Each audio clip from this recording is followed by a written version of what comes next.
beribadah, mempersembahkan dirinya kepada Allah, mempersembahkan semua nafas yang dia hirup dan dia keluarkan hanya dalam kebaikan mencari ridha Allah. Maka ketika Allah titipkan rezeki harta, dia infakkan, dia belanjakan kepada yang baik-baik, dia cari dengan cara yang halal. Ketika ada keinginan untuk menikah, dia cari cara jalan yang baik dan halal. Dia tidak menghalalkan apa yang diharamkan Allah. Masyaallah muslimin, dari segudang amalan yang sudah dilakukan oleh seorang hamba, ada hamba yang melakukan amalannya dengan harta, dengan ilmu, dengan tenaga, dengan pelayanan. Semua jenis amal kebaikan ini kita niatkan karena Allah. Namun kaum muslimin, pada hakikat dalam kehidupan kita, ternyata Allah memberikan peringatan kepada kita di akhir surah Al-Kahfi agar kita berhati-hati. Segudang amalan yang sudah kita kerjakan ini jangan sampai dia terbuang secara sia-sia. Dan Allah mengatakan, "Qul hal nunabbi'ukum bil akhsarina a'mala."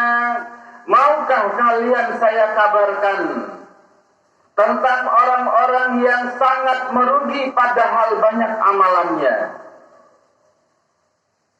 Dikatakan oleh Allah Subhanahu wa taala, orangnya melakukan amalan, infak banyak, sholat banyak, tilawah Al-Quran, bekerja untuk umat, untuk masyarakat, tapi tergolong orang yang merugi. Maknanya ada amalan kebaikan kita yang tidak diterima oleh Allah Subhanahu wa taala. Apakah dia kaum muslimin? Bahkan Allah mengatakan, alladzina dhalla sa'yuhum fil hayatid dunya, orang-orang yang tersesat, salah amalannya, tersesat dia dalam beramal. Hanya saja wahum yahsabuna annahum yuhsinuna sun'a, mereka mengira sedang melakukan amal kebaikan. Apakah dia kaum muslimin? Yang pertama, yang sangat rentan merusak amalan seorang hamba adalah ar-riya'. Riya yaitunya asyirkul asghar, syirik kecil. Riya berasal dari kata ra'a yara, ara yuri, memperlihatkan amalan kepada orang lain, memperlihatkan amalan kita kepada orang lain. Padahal Allah sudah membantu kita untuk bisa ikhlas. Saat berinfak orang lain tidak ada, bisa kita menginfakkan itu dengan benar-benar karena Allah, tapi kita menunggu orang lain datang.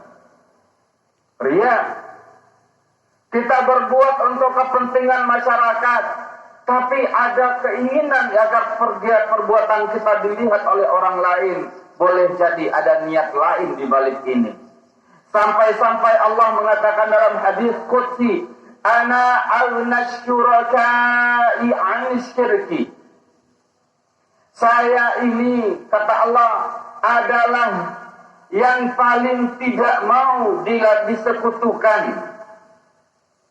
paling tidak ingin disekutukan.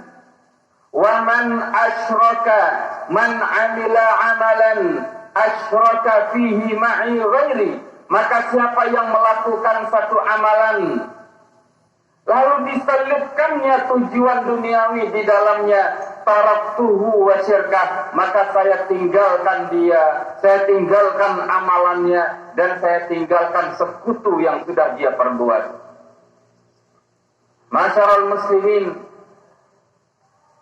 Siapa yang bekerja sehari-hari hanya sekedar mencari kesenangan dunia, meninggal sebelum dia mendapatkan kesenangan, rugi besar. Di dunia tidak dapatkan kesenangan, ridha Allah memang tidak diniatkan sejak semula. Siapa yang menikah hanya ingin bersenang-senang, 2 hari, 1 bulan, 3 bulan pernikahan, belum lagi kebahagiaan itu dia dapatkan, nyawanya sudah dipanggil Allah, merugi, kebahagiaan tidak dia dapatkan, akhirat pun dia tidak dapat peroleh apa-apa. Masyarul muslimin, ria,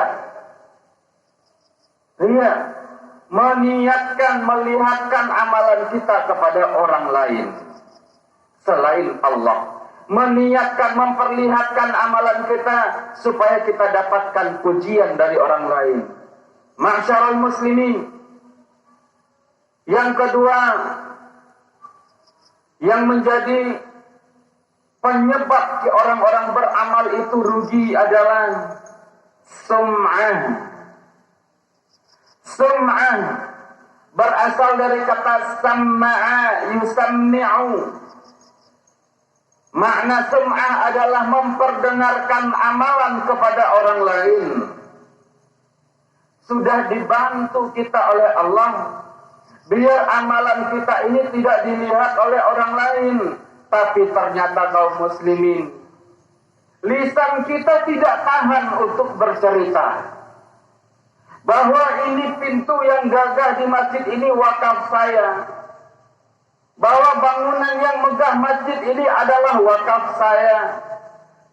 Tasmi', sum'ah, memperdengarkan amalan kepada orang lain. Tujuannya apa? Biar kita dipuji. Yang lain, biar kita dianggap sebagai dermawan. Dan boleh jadi biar kita dipilih ketika pemilihan umum. Ma'syarul muslimin, sum'ah.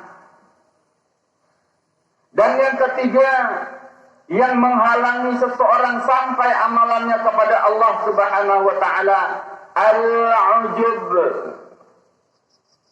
Hal ketiga yang menghalangi amalan kita sampai kepada Allah, al-ujub, yaitunya takjub kepada diri sendiri yang sudah beramal.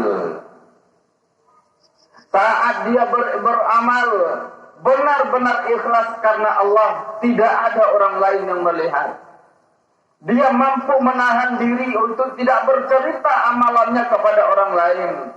Namun begitu daftar orang-orang yang berinfak dituliskan, dia melihat infak paling besar ditulis sebagai dengan nama hamba Allah. Dia tahu betul jumlah yang diinfakkan itu datang dari dia.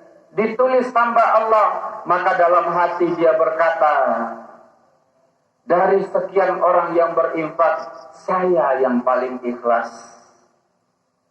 Ketika semua orang dituliskan namanya dia disebut hamba Allah, dia merasa takjub bahwa dialah yang paling ikhlas. Ma'syarul muslimin, ujub, merasa salut kepada amalan diri sendiri adalah perbuatan yang membuat amalan kita nanti sampai di hadapan Allah kosong, tidak bernilai apa-apa. Ma'syarul muslimin, 3 penyakit besar ini benar-benar membuat orang yang sudah beramal menjadi sangat merugi. Salat kita tidak merasa tidak enak kalau tidak berjamaah ke masjid karena tetangga-tetangga saya berangkat ke masjid. Namanya riya. Riya kepada Allah Subhanahu wa taala. Maka kaum muslimin yang dimuliakan Allah Subhanahu wa taala, Rasulullah memandu, inna fil jasadi mudghatan. Ketahuilah bahwa dalam tubuh kita ini ada segumpal daging. Idza saluhat saluhal jasadu kulluh. Ketika segumpal daging itu baik, maka baiklah semua yang ada pada dirinya. Wa idza fasadat fasadal jasadu kulluh. Dan jika segumpal daging itu rusak, semua tubuhnya akan rusak. Ala wahyal qalbu, yaitunya hati. Dan keikhlasan itu kaum muslimin, Rasulullah menyampaikan at-taqwa hahuna, at-taqwa hahuna. Beliau menunjuk ke dadanya mengatakan bahwa takwa itu tempatnya ada di dalam hati. Takwa itu tempatnya ada di dalam hati. Keikhlasan hanya kita dan Allah yang tahu. Sejauh mana saya ikhlas beramal, sejauh itulah ikhlas yang sebenarnya. Ikhlas tidak bisa dibuktikan dengan kata-kata, oh saya ikhlas beramal. Ikhlas tidak bisa dibuktikan dengan nama kita ditulis dengan atas nama hamba Allah. Tidak.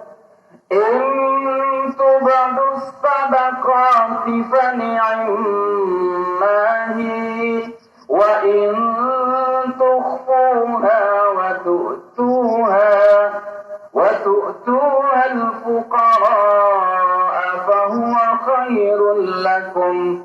Jika kalian nampakkan sedekah, intubadu, nampak oleh orang lain, itu juga baik. Tapi jika kalian sampaikan secara sembunyi-sembunyi, itu juga lebih baik. Ikhlas tidak ada kaitannya dengan nampak atau tidak nampak. Yang bermasalah itu adalah saat kita menampakkan amalan kita kepada orang lain, agar orang lain menyebut kita sebagai dermawan. Masyarul muslimin, di bagian terakhir khutbah, khatib ingin menyampaikan sebuah hadis Rasulullah sallallahu alaihi wasallam, man syahida ayyu janazatin man syahida alaihi arba'atun wajaba 'ala Allah an yudkhilahul jannah.